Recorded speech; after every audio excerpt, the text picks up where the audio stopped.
Colossiens chapitre 3, versets 1 à 15. « Si donc vous êtes ressuscités avec Christ, cherchez les choses d'en haut où Christ est assis à la droite de Dieu. Attachez-vous aux choses d'en haut et non à celles qui sont sur la terre. Car vous êtes morts et votre vie est cachée avec Christ en Dieu. Quand Christ, votre vie, paraîtra, alors vous paraîtrez aussi avec lui dans la gloire. Faites donc mourir ce qui, dans vos membres, est terrestre, la débauche, l'impureté, la passion, les mauvais désirs et la cupidité qui est une idolâtrie. C'est à cause de ces choses que la colère de Dieu vient sur les fils de la rébellion. C'est ainsi que vous marchiez autrefois lorsque vous viviez dans ces péchés. Et maintenant, renoncez à toutes ces choses, à la colère, à l'animosité, à la méchanceté, à la calomnie, aux paroles équivoques qui pourraient sortir de votre bouche. Ne mentez pas les uns aux autres, vous étant dépouillés du vieil homme et de ses œuvres, ayant revêtu l'homme nouveau qui se renouvelle dans la connaissance selon l'image de celui qui l'a créé. Il n'y a ici ni grec, ni juif, ni circoncis, ni incirconcis, ni barbare, ni scythe, ni esclave, ni libre, mais Christ est tout et en tous. Ainsi donc, comme des élus de Dieu, saints et bien-aimés, revêtez-vous de sentiments de compassion, de bonté, d'humilité, de douceur, de patience. Supportez-vous les uns les autres, et si l'un a sujet de se plaindre de l'autre, pardonnez-vous réciproquement, de même que Christ vous a pardonné, pardonnez-vous aussi. Et par-dessus toutes ces choses, revêtez-vous de l'amour, qui est le lien de la perfection, et que la paix de Christ à laquelle vous avez été appelés pour former un seul corps règne dans vos cœurs, et soyez reconnaissants. La nouvelle naissance, ça offre quelque chose en plus, j'ai envie de dire que le salut, mais c'est une nouvelle carte d'identité. J'aime à le répéter, je ne sais pas si vous avez bien regardé sur votre pièce d'identité, il y a écrit que vous êtes peut-être français, mais aussi citoyen du ciel, si vous êtes né de nouveau évidemment. Regardez bien, c'est en transparent, mais c'est bien marqué dessus. Et pour ça, il faut être évidemment sauvé. À travers ce que nous dit Paul, le Seigneur veut nous rappeler à vivre tout simplement pleinement cette nouvelle identité. Il y a un passé, il y a des choses nouvelles aujourd'hui, alors même si ça fait 20 ans qu'on est chrétien, ça veut dire que c'est toujours nouveau pour nous. Mais il y a cette nouvelle identité à vivre tout simplement. Parce que vivre avec une fausse identité, j'ai envie de dire, ça n'épanouit pas, on va y arriver, tout simplement le croyant. Et du coup, c'est un croyant raplapla qui ne va jamais en fait avancer. Parfois, on se croit dinde alors qu'on est un aigle. Parfois, on est peut-être dans une manière de vivre la vie chrétienne alors qu'on pourrait être beaucoup plus loin et beaucoup plus avec le Seigneur. Et souvent, on s'en contente. Et là, ce n'est pas le programme de Dieu en tout cas. On va voir un petit peu ce que c'est cette véritable identité et surtout tous les privilèges qui y sont liés. D'abord, notre identité céleste, ou alors l'idée, c'est de chercher les choses d'en haut. Chercher les choses d'en haut, affectionner les choses d'en haut. Alors le verbe chercher, c'est rechercher, désirer, questionner. Il y a l'idée de faire un effort en fait, parce que naturellement on ne va pas chercher les choses d'en haut. Enfin, on le fait au début dans notre vie chrétienne, mais après avec le temps, on se lasse comme beaucoup de choses, évidemment. Donc c'est un effort de toujours chercher les choses d'en haut et de les affectionner aussi. C'est en faire un but en fait dans notre vie. Mon but c'est peut-être de travailler dans la vie, d'avoir des enfants, d'avoir une voiture, mais il y a aussi ce but de chercher les choses d'en haut, et ça devrait être quotidien. Chercher les choses en haut, parce qu'il s'agit de vivre le ciel sur la terre déjà. J'aime à dire qu'on a déjà un pied dans le ciel, c'est juste le temps qui passe et qui nous fait attendre. On a déjà un pied dans le ciel. Et donc la Bible nous rappelle dans Matthieu 6, 33 de la Massiste. Cherchez premièrement le royaume et la justice de Dieu, et toutes ces choses vous seront données en plus. Il ne dit pas chercher, le nouvel iPhone plus, je ne sais pas quoi. Il dit chercher les choses du royaume de Dieu. Quelqu'un écrivait, en parlant de la vie chrétienne, il disait la vie chrétienne c'est vivre en fait au ciel. La vie chrétienne c'est vivre pleinement chaque moment de l'existence terrestre en fonction des réalités et des valeurs célestes. C'est vivre pleinement sa vie familiale, sa vie professionnelle, sa vie personnelle, en les prolongeant, en discernant leur aboutissement au-delà du terrestre, au-delà du visible, du sensible, dans l'invisible, dans l'éternel. La vie spirituelle n'est pas une vie sur le plan de l'esprit, en opposition au corps, mais une vie totale, humaine, pratique, inspirée, dirigée et contrôlée par le Saint-Esprit, tout simplement. Si on devait vivre une vie chrétienne sur terre, simplement, ça serait vraiment bien triste. On a déjà le pied dans le ciel. Et il nous faut justement vivre pleinement cette identité. 1 Pierre 1,4 nous dit pour un héritage qui ne peut ni corrompre, ni souiller, ni flétrir, lequel vous est réservé dans les cieux. C'est quand je pense que je suis du ciel, je pense à mon héritage aussi. Souvent on pense à des héritages sur la terre, ça passe. mais le mien, il est éternel. Et il est beaucoup plus beau, je crois. Colossiens 1,12 dit « Rendez grâce au Père qui vous a rendu capable d'avoir part à l'héritage des saints dans la lumière. » Est-ce que vous pensez à ça tous les matins quand vous partez au travail? Pas forcément, hein. On pense au patron, on pense à la tâche qu'on a à faire, mais on ne pense pas à ces choses qui sont là, qui sont à nous déjà, quelque part, à cet héritage que nous avons, mais qu'on oublie souvent. Et peut-être en ne pensant pas aux choses d'en haut, ben, on regarde trop en bas et on se flétrit tout doucement, on s'attriste, je ne sais pas qu'est-ce qu'on peut devenir, mais lever la tête de temps en temps, ça fait du bien de nous rappeler notre véritable identité. Alors pourquoi regarder en haut? Ben, c'est ma patrie. Alors je suis français, oui, certes, ça c'est clair, mais c'est ma maison là qui m'attend tout simplement. Parce que là, on va passer une centaine d'années sur la Terre pour les plus robustes, n'est-ce pas? Mais oui, il est déjà éternel, je crois. Mais c'est là-haut que notre vraie vie va se passer le plus longtemps. Et donc c'est bien de penser à notre patrie. Hein. Paul nous rappelle que nous sommes morts au passé. Hein. Quand on s'est converti, on a d'une certaine manière disparu de ce monde et de ses principes. On est toujours là, parce que le Seigneur veut qu'on soit là pour évangéliser et pour travailler pour lui. Mais pour le monde, on n'est rien, on n'existe pas en fait. Hein. On est des fous des fois, même parfois. Nous sommes ressuscités avec Christ. C'est chouette ça, non? Vous y pensez des fois?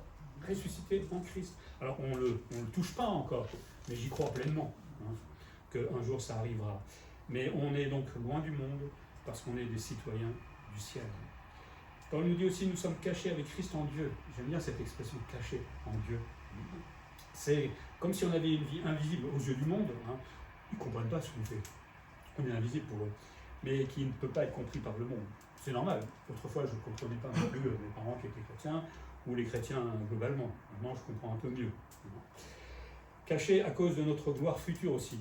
Nous vivons en fait de façon christocentrique, c'est-à-dire Christ est au centre de notre vie normalement, chaque jour, dans les décisions qu'on prend, par exemple, comme on a vu tout à l'heure, dans la manière de vivre, d'agir, en attendant surtout de le rencontrer un jour. Vous avez déjà pensé à ce moment où vous allez être en face de Jésus-Christ? Ça fait peur quand on y réfléchit. Alors on sait qu'il nous aime, on sait qu'il est plein de miséricorde, mais on aimerait toujours meilleur, je pense, enfin, à moins que vous soyez déjà au top dans votre vie chrétienne, mais on aimerait toujours être un peu meilleur parce qu'on ne sait pas comment le Seigneur va nous prendre, va nous accueillir avec joie, ça c'est clair, mais il va nous évaluer après aussi. C'est là où c'est un peu moins drôle, mais bon. Et finalement pour le chrétien, le présent comme l'avenir, finalement ça se passe dans le ciel. Alors vous n'envolez pas tout à l'heure dans le ciel directement, on restera quand même un peu sur la terre, mais pensez bien que vous avez quand même un pied dans le ciel. Paul nous dit de ne pas affectionner les choses d'en bas. Ouais, mais si on ne peut plus rien faire, il les précise quand même certaines choses. Il nous faut faire mourir l'amour pour le monde. Et souvent, le chrétien aime encore le monde, dans beaucoup de domaines, hélas. Et il faut le faire mourir. C'est pas tempérer, laisser un petit peu, c'est faire mourir ces choses-là. Il faut que ça n'existe plus. Faire mourir parce que nous sommes nous-mêmes morts au monde. Moi, je ne comprends plus ce monde.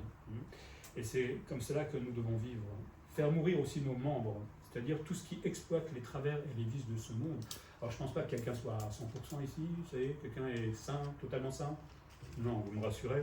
Mais au fur et à mesure de notre vie de sanctification, le Seigneur va se débarrasser de tous nos péchés, de toutes ces choses qui nous font du mal. Et il va faire, là, l'apôtre Paul, une liste qui touche l'individu personnellement. Et je ne sais pas si vous avez remarqué, mais ça va du plus manifeste à celui qui est le moins avoué. L'impudicité, pornéa, le mot grec, vous comprenez tout de suite, ça parle de tout ce qui est relations sexuelles en dehors du mariage, l'homosexualité, c'est assez vaste le champ. L'impureté, on parle d'impureté sensuelle, la luxure, la corruption, toutes ces choses-là, le Seigneur ne les aime pas. Les passions, il y a des passionnés dans ce monde qui parlent aussi de convoitise, c'est-à-dire tout ce qui nous envoûte souvent, qui nous fait gonfler et qui finalement nous fait du tort au bout, alors qu'on croyait que ça nous faisait du bien, maintenant ça nous fait du mal. Les mauvais désirs, on parle de convoitise, de désir, de passion, d'être vraiment passionné. On est encore des fois sous la convoitise de beaucoup de choses, on ne sait pas quoi, en tant que chrétien. Et puis la cupidité, c'est la chose que personne n'a jamais avouée. Vous êtes cupide? Vous n'allez pas me dire oui. On l'est des fois encore un petit peu. Le problème, c'est que toutes ces choses-là, en fait, c'est l'idolâtrie, ça remplace Dieu. Finalement, on ne peut pas aller chercher les choses d'en haut si on est occupé à faire les choses d'en bas.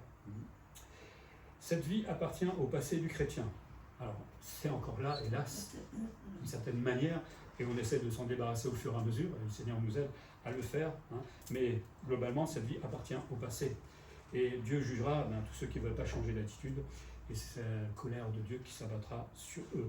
Après, quand on revoit la liste de tout ce qu'on vient de voir, c'est notre monde dans son côté obscur, tout simplement. Et on comprend bien que la colère de Dieu va tomber là-dessus. Hein. Nos gouvernements sont comme ça, hélas, hein, cupides, corruptibles, etc. Plein de gens sont comme ça, et c'est bien triste, et quand on voit ce que ça donne au bout, les gens qui meurent, qui sont malades, qui ne mangent pas à leur faim, etc., c'est normal qu'à un moment, il faut payer pour tout ce qu'on a fait. Hein. Mais nous étions comme cela, nous rappelle Paul. Hein. Quelle chance on a qu'un jour le Seigneur a mis sa main sur notre épaule et nous a appris à la vie. Je ne sais pas si on s'en rend compte, parce que qu'est-ce que vous seriez aujourd'hui? Moi, je serais mort, certainement, avec toutes mes bêtises, ça c'est sûr. Hein. Où on en serait aujourd'hui si le Seigneur ne nous avait pas approché à un moment? Nous étions des fils de la rébellion, vivant sans vergogne dans le péché. Vous ne posez pas de problème à l'époque, non? Mentir, tricher? Non, pas en tout cas.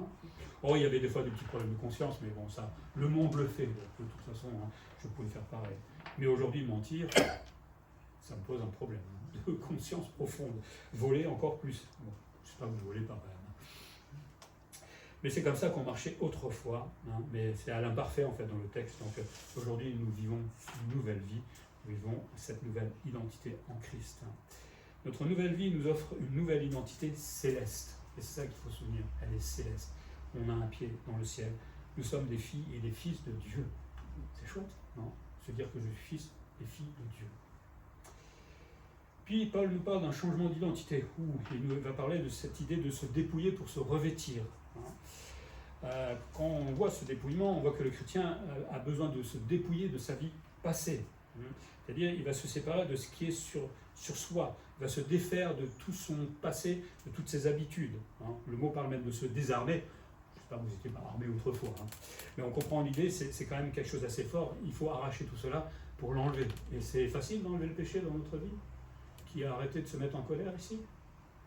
Moi j'aimerais bien un jour de me mettre en colère. J'y arrive beaucoup mieux qu'autrefois, ça c'est clair, mais c'est pas fini, hélas. Les mauvaises pensées. Vous en avez encore des mauvaises pensées? Ça va tellement vite. Et des fois on les remarque même pas, hélas.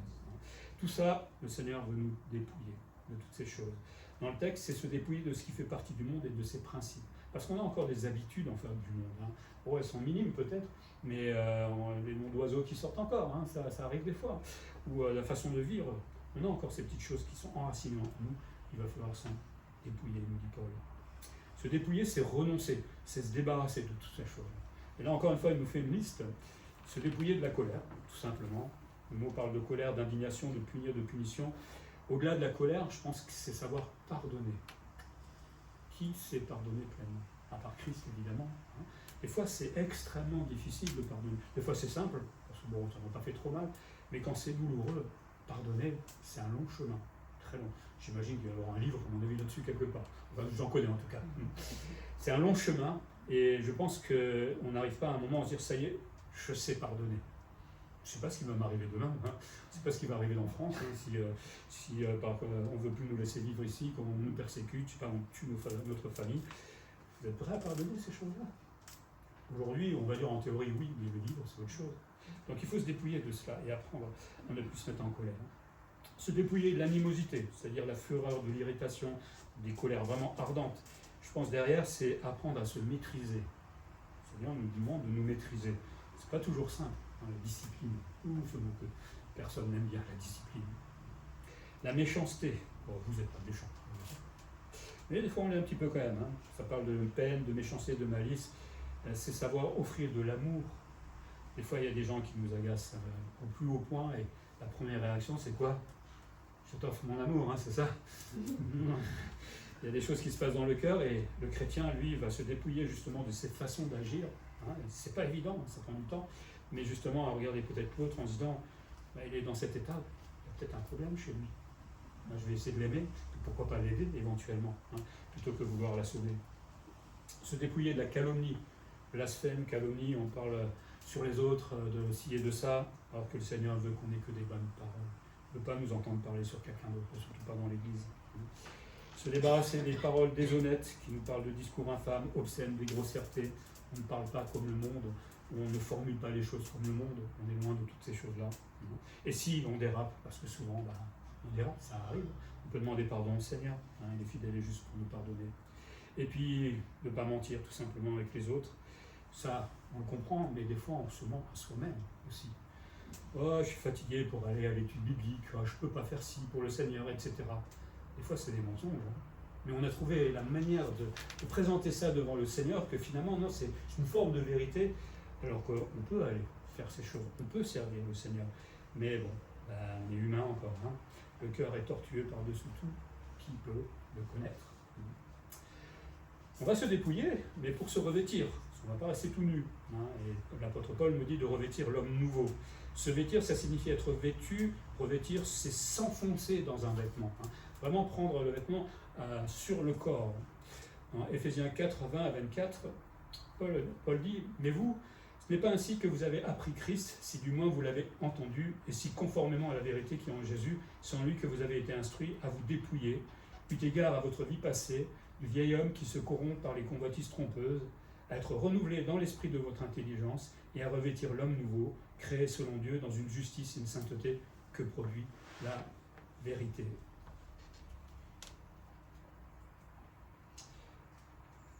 Donc, Paul nous appelle à dépouiller pour nous revêtir, revêtir cet homme nouveau. Se dépouiller, c'est se débarrasser du vieil homme, tout simplement, et donc du péché, de tout ce qui s'agrippe à lui, pour pouvoir s'habiller, j'ai envie de dire, avec le beau costume de ce nouvel homme, de cette nouvelle identité. Je ne sais pas si vous avez remarqué, dans la Bible, le vêtement a une certaine importance. Ça a déjà commencé dans le jardin d'Éden, quand Adam et Ève ont chuté. Ils ont remarqué qu'ils étaient nus et Dieu va leur faire un vêtement pour cacher leur honte. Mais dans Apocalypse aussi, par exemple, on voit dans Apocalypse 3, 4 à 5, cependant tu as à Sardes quelques hommes qui n'ont pas souillé leurs vêtements. Ils marcheront avec moi en vêtements blancs, parce qu'ils en sont dignes. Celui qui vaincra sera revêtu aussi d'un vêtement blanc. Je n'effacerai point son nom du livre de vie et je confesserai son nom devant mon Père et devant ses anges.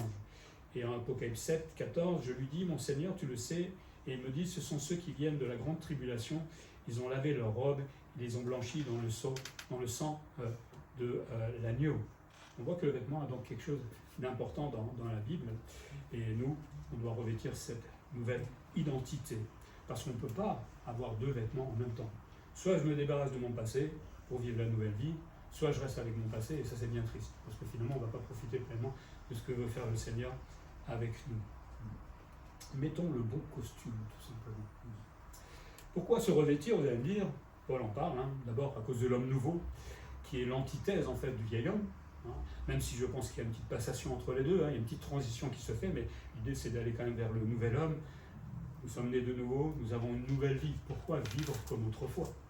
Pourquoi refaire ce qu'on faisait autrefois, qui nous faisait du tort, qui nous faisait mal, alors que nous avons une nouvelle vie qui est tellement plus belle, j'ai envie de dire. L'homme nouveau doit se renouveler dans la connaissance.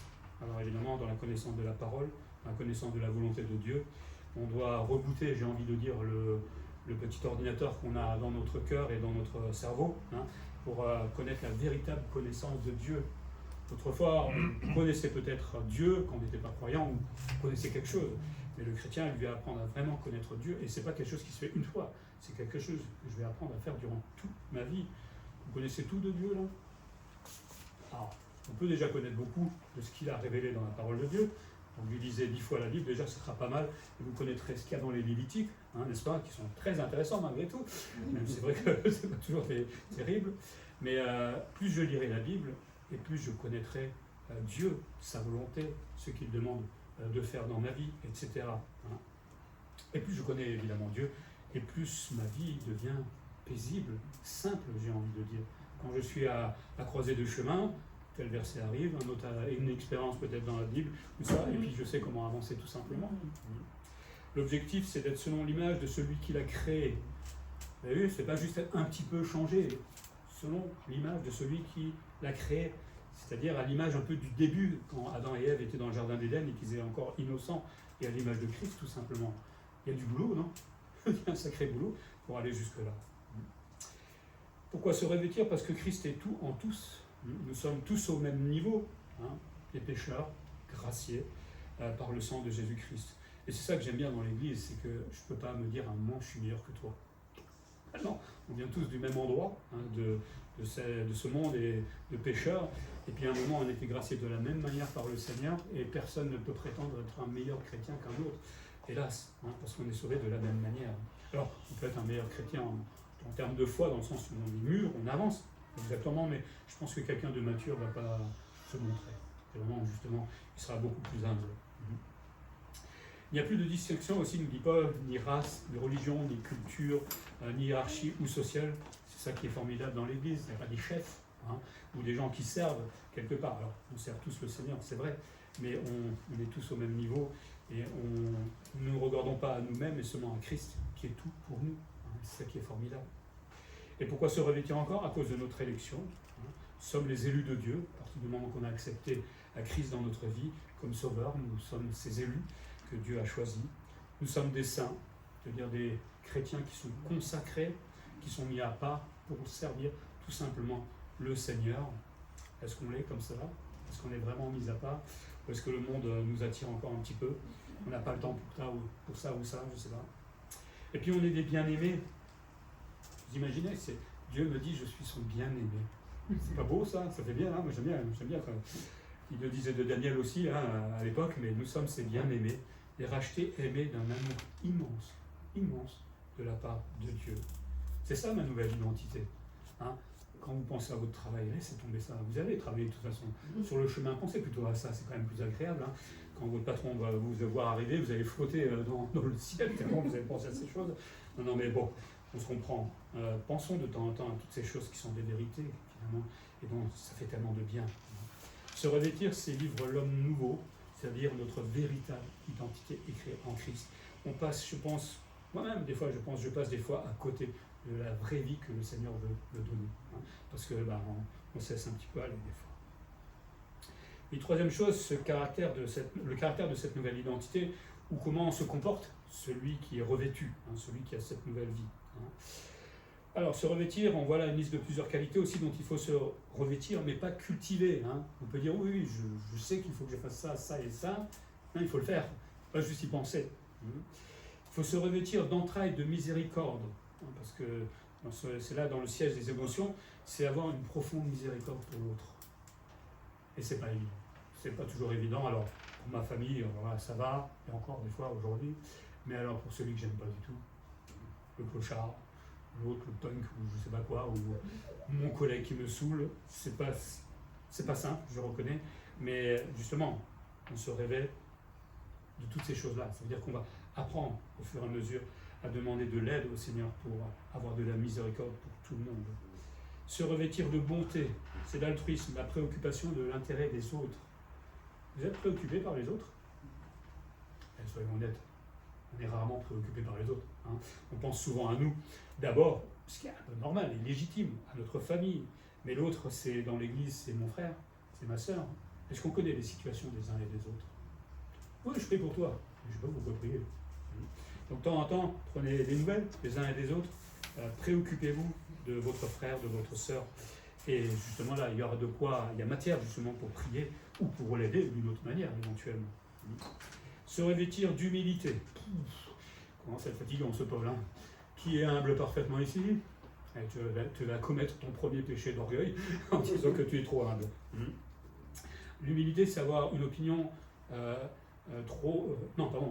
l'orgueil, c'est avoir une opinion trop haute. L'humilité, c'est avoir une opinion humble de soi. C'est se voir petit, pas tout petit, pas écrasé, c'est pas ça l'idée, mais petit moralement. On sait qui on est. On sait qu'on est faible. On sait qu'on peut chuter. On sait que par rapport aux autres, etc., on essaie d'être modeste, tout simplement. On ne se dit pas, moi je suis le meilleur des chrétiens dans ce monde, moi je lis ma Bible, moi je fais ci, je vais à l'église, etc., et pas les autres. Ça, c'est pas être humble. Le Seigneur était humble, et vous avez vu la force qu'il avait. La force. Souvent, l'orgueil croit être fort parce qu'il crie, voilà, mais l'humilité, c'est beaucoup plus fort. Quand vous êtes en face de quelqu'un d'humble, c'est pénible de l'avoir, en fait. Et c'est comme ça que le Seigneur veut nous voir. Se revêtir de douceur, avoir de la gentillesse, de l'aimabilité, de la douceur. Pareil, la douceur, souvent quand j'étais jeune, pas chrétien, autrefois, on parlait de ça, je voyais souvent des chrétiens qui étaient là, bête, excusez-moi, c'est comme ça que je les voyais, mais vraiment débile des fois. C'est pas ça la douceur, hein, non, mais, excusez-moi le terme, mais c'est pas ça la douceur. Le Christ était plein de douceur, mais il était fort. Hein. Il avait du poigne, mais il restait simple et doux avec les gens, sauf des fois. On en parlera la semaine prochaine. Se revêtir de patience. Bon, ça, on l'a réglé, on va passer au prochain. Vous êtes tous patients? Non? Comment ça, non? C'est la patience, c'est avoir de l'endurance. C'est ça le problème de la patience. Si on me disait une épreuve de 3 heures, allez, ça passe, je prends. Mais on parle d'endurance. 1 an, 2 ans, 3 ans, 10 ans parfois. Ça peut être long. Et là, le Seigneur nous apprend la patience, justement. Et je pense qu'au fur et à mesure de notre vie chrétienne, en tout cas, moi je l'ai vu dans ma vie, il commence petit au début. Mais après, il commence à monter en crescendo. Et c'est là où c'est un peu moins drôle des fois. Mais une fois qu'on est sorti de tout ça, on a gagné énormément de choses dans la foi. Parce que la prochaine épreuve qui nous arrivera, la dernière fois, il était avec moi, il m'a donné les outils pour tenir, pour persévérer, pour avancer, tout simplement. Mais le mot aussi parle d'être lent à venger les fautes. Parce que souvent, on n'est pas patient. Et la première chose qu'on a envie de faire quand quelqu'un m'embête, c'est quoi? Je te pardonne, c'est ça? On a envie de se venger, surtout si c'est grave. Même le chrétien, on est comme ça. C'est le réflexe de notre chair qui est là. Mais il va falloir calmer tout ça, apprendre à endurer justement l'injustice parfois, la souffrance, pour devenir patient. Puis il continue, et là il commence à monter encore plus loin, supporter les autres. Déjà, on a du mal à supporter soi-même, c'est tenir fermement, être constant, avoir du courage avec les frères, avec les sœurs. Globalement, on s'entend bien ici, mais il peut arriver que des fois, il y a des gens qui sont vraiment compliqués. Et j'ai dû supporter dans le ministère des gens. C'est pas toujours simple. Mais on apprend, c'est formidable, avec la larme à l'œil, on apprend avec le Seigneur. Mais c'est faisable, c'est ça qui est intéressant. C'est que des fois, on se dit, c'est pas possible, je tiendrai pas, parce que des fois, on a envie de taper dessus. Maintenant, finalement, le Seigneur tire sur l'élastique, et au bout, on se rend compte que oui, avec courage, on arrive à supporter le prochain. Et puis pardonner comme Jésus-Christ nous a pardonné. Souvent on pardonne à des gens, mais on ne remet pas la dette. Je te pardonne, mais au fond du cœur, ça boue. Ça boue. On essaie de tout faire pour qu'on arrive de nouveau à avoir une relation avec l'autre, mais au fond, c'est pas terminé. C'est quand je n'aurai plus de sentiments, d'émotions qui montent comme ça face à la personne, c'est là où ça sera vraiment pardonné. Alors c'est vrai que des fois c'est long, on est bien d'accord, mais est-ce qu'on remet vraiment la dette à ces gens à qui on pardonne? C'est pas toujours sûr. Et des fois ça va rester dans le coin de notre tête, et ça peut partir en dépression des fois, hélas. Parce qu'après on n'y pense même plus, et c'est dans l'inconscient. Et puis il nous dit ensuite, au verset 14, de revêtir la charité, se revêtir l'amour. C'est s'enfoncer toujours plus profondément dans le vêtement de l'amour. Je ne sais pas si à un moment on sera des gens, des chrétiens qui savent aimer comme Christ a aimé, pas convaincus, parce qu'on ne peut pas être aussi parfait que lui, mais en tout cas on peut monter un peu plus chaque jour, aller un peu plus loin chaque jour. Et justement, si on se revêt de tout ce qu'on a vu tout à l'heure, on aura de l'amour pour le prochain. L'amour est ce qui compte le plus. Paul le dit plusieurs fois dans ses épîtres, parce que sans l'amour, on ne pourra pas se revêtir d'entrailles, de bonté, d'humilité, etc. Je ne peux pas, c'est impossible. Il faut d'abord que j'aime le prochain pour pouvoir vivre toutes ces choses-là. Et il dit le lien de la perfection, c'est cet amour qui est le lien qui conduit à la perfection et qui unit les membres. C'est parce qu'on s'aime qu'on arrive à s'entendre, parce qu'on se pardonne, encore que je pense qu'on se chamaille pas trop en ce moment, donc c'est très bien, mais c'est le lien de l'amour qui nous unit. Et si jamais, justement, on se chamaille, l'amour est là, et le Saint-Esprit nous le rappellera justement. Et t'es chrétien, tu as une nouvelle identité, tu ne réagis pas comme autrefois dans le monde. Donc va régler ton problème avec ton frère ou ta sœur, et à cause de ce lien d'amour, on se pardonne réciproquement, et finalement, on avance avec le Seigneur. Revêtir la paix aussi, qui dit qu'elle règne dans le cœur. Ça voudrait dire qu'elle devienne un arbitre, qu'elle contrôle, qu'elle nous gouverne. C'est pas juste je veux avoir la paix dans mon cœur. L'idée va quand même plus loin. C'est celle qui doit diriger ma vie.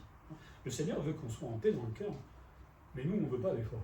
Parce qu'on glisse, on pêche, des fois, on a les mauvaises pensées, et on oublie que finalement on pourrait vivre une vie mais extraordinaire en fait, en vivant cette paix que Christ veut nous mettre dans le cœur. Si vraiment on faisait tout ce que le Seigneur nous dit. En fait, il faudrait qu'à un moment, le Seigneur nous mette 15 minutes dans la peau de quelqu'un qui vit pleinement la paix qu'il voudrait. On en voudrait, nous, après, à mon avis, parce qu'il y a beaucoup de choses qu'il faut changer. Nous sommes appelés à la paix de Christ, justement, cette paix qui doit régner dans notre cœur. Pas dans le cœur du voisin. Voilà, on aimerait beaucoup de choses qui changent dans le cœur du voisin, mais nous, ça va. Moi, je vais bien. Moi, je suis top en ce moment. Et le voisin qui est en train de dire, celui-là, il pouvait changer un petit peu. Non, on doit se préoccuper de nous-mêmes. Parfois, dans certaines circonstances, il faudra se préoccuper de l'autre. S'il dérape sérieusement, on va le voir, on est bien d'accord.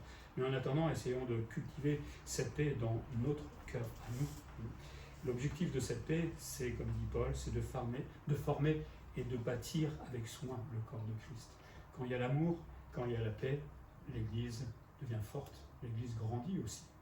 Forcément, et s'il y a une épreuve qui arrive de l'extérieur, parce qu'on est unis justement dans cet amour qui nous lie, venez nous voir. Vous allez être bien reçus, tout simplement. Et puis, pour terminer, il dit de revêtir la reconnaissance. Est-ce que vous êtes reconnaissant? Oui, le dimanche matin, parce que je me souviens que Dieu existe, qu'il a fait des choses pour moi, etc., parce que le pasteur l'a dit. Mais demain, à 15h, pensez à quoi? Est-ce que vous serez reconnaissant demain soir? De quoi je peux être reconnaissant? Déjà d'être vivant, c'est pas mal. D'être peut-être en bonne santé, ou malade, c'est pas grave. Il y a un spécialiste en ce moment. Il est reconnaissant, je sais. Mais il est reconnaissant à la fin de la journée du travail que j'ai eu, de pouvoir nourrir mes enfants peut-être, ma famille, d'avoir une voiture, de pouvoir me déplacer, d'avoir tellement de choses en fait chez nous que d'autres n'ont pas. On est des fois un peu matérialiste quand même, hélas. Mais je pense que la reconnaissance, c'est un moteur pour le chrétien. Il doit être attentif aux faveurs de Dieu. Si on n'est pas attentif à ça, c'est une vie chrétienne médiocre. Et finalement, on ne vit pas pleinement notre nouvelle identité. Mais quand on prend le temps de voir les faveurs de Dieu, ça fait du bien, tout simplement. Si Dieu a fait ça pour moi, c'est formidable. Et j'ai envie de dire merci. Et dire qu'il va faire la même chose demain, après-demain, etc. Et même quand vient l'épreuve, des fois, bon là, vous allez être moins d'accord avec moi, mais c'est une faveur de Dieu aussi, entre guillemets. Puisque là, je me dis, aïe, c'est l'occasion de grandir. Mais c'est une faveur que Dieu nous fait aussi, pour tester parfois notre foi, tout simplement, et pour nous faire avancer un peu plus loin dans cette nouvelle identité, dans cette vie de foi. C'est prendre le temps de dire merci. Pas oh, merci Seigneur pour la journée, amen. Non, c'est prendre vraiment le temps, des fois, quand on prie, tout simplement, peut-être le matin, si vous priez le matin ou le soir, dire vraiment merci Seigneur pour ce que tu as fait dans ma vie. Déjà, le salut, c'est quelque chose d'extraordinaire. On a tendance à l'oublier ou à le banaliser avec le temps, mais c'est que mettez-vous devant la croix de temps en temps. Rappelez-vous d'où vous venez, ce que le Seigneur a fait avec vous. Et là, forcément, ça nous booste quelque part. Mais merci aussi pour tout ce qu'il fait pour nous. C'est savoir s'arrêter dans notre course effrénée quotidienne, s'arrêter, prier ce Père qui est tellement généreux avec nous, mais sincèrement. Et vous verrez que la vie est différente après, quand on sait dire merci au Seigneur. Merci pour tous les bienfaits terrestres, on les a énumérés, mais aussi merci pour le ciel. Et oui, parce que nous avons un avenir glorieux. Et ça, je ne pense pas que vous disiez merci souvent. Moi, j'oublie des fois. Si, il y en a une qui le fait. Mais à moi de le refaire un peu plus souvent et de remercier le Seigneur pour toutes ces choses qui nous attendent là-haut et qu'on mérite absolument pas. Moi, je ne mérite pas. Et je ne pense pas être prétentieux à croire que je mérite ces choses-là. Le Seigneur se plaît à nous le donner en cadeau. Donc je prends, évidemment. Mais je ne mérite pas du tout. L'identité du chrétien se caractérise donc par le vêtement de l'amour, celui de la paix et de la reconnaissance. Si le chrétien vit plein d'amour, plein de paix et de reconnaissance, vous allez bien, vous allez vous envoler. Vous allez vraiment planer, j'ai envie de dire. Et surtout que ça va être efficace pour les autres, déjà dans l'église, mais aussi peut-être dans notre travail, parce qu'ils vont regarder ces gens qui sont bizarres. Pourquoi ils m'aiment celui-là? Pourquoi il me pardonne? Pourquoi il s'intéresse à moi? Parce que c'est pas comme ça dans le monde. Et ils vont peut-être venir vous voir un jour et vous dire, mais t'es bizarre. Pourquoi t'es bizarre comme ça? Vous aurez l'occasion d'évangéliser. Pour terminer, nous ne vivons pas une double identité, et nous le vivons, hélas, bien souvent. La chair est là, l'esprit est là, ils se battent l'un contre l'autre. Évidemment, ça dépend de nous, mais on ne peut pas marcher sur deux chemins en même temps. C'est impossible. Il y a un chemin terrestre, il y a un chemin céleste. Évidemment, on va quitter de plus en plus le terrestre pour aller vers le céleste, mais le Seigneur veut qu'on se focalise plutôt sur celui qui est céleste. Mais le chrétien qui veut s'épanouir n'a qu'une seule carte d'identité. Il a une nouvelle identité et il est purement céleste, tout simplement. Nous sommes du ciel déjà aujourd'hui. À cause de notre identité, c'est-à-dire à cause du fait que nous sommes fils de Dieu, Paul nous appelle à nous à dépouiller, mais aussi à nous revêtir de l'homme nouveau. Il faut le faire. On a vu toutes les listes, il y a du travail à faire, et le Seigneur, s'il veut, si nous ne voulons pas le faire, à un moment, le fera, nous poussera à le faire de toute façon. Donc, autant qu'on soit consentant dès le début, à changer tout simplement. Et il y a beaucoup de choses encore à changer dans notre vie. Et oui, on voit un homme nouveau tout simplement, comme dit Paul, par son amour, par sa paix, par sa façon d'être reconnaissant tous les jours envers Dieu. Ça se voit, quelqu'un qui avance avec le Seigneur. Alors, est-ce que vous voulez vivre encore dans le passé? Ce serait un peu dommage. Ou vivre pleinement votre identité actuelle? Je crois que c'est les meilleurs. Il y a du travail, mais le Seigneur va nous aider. On va prier.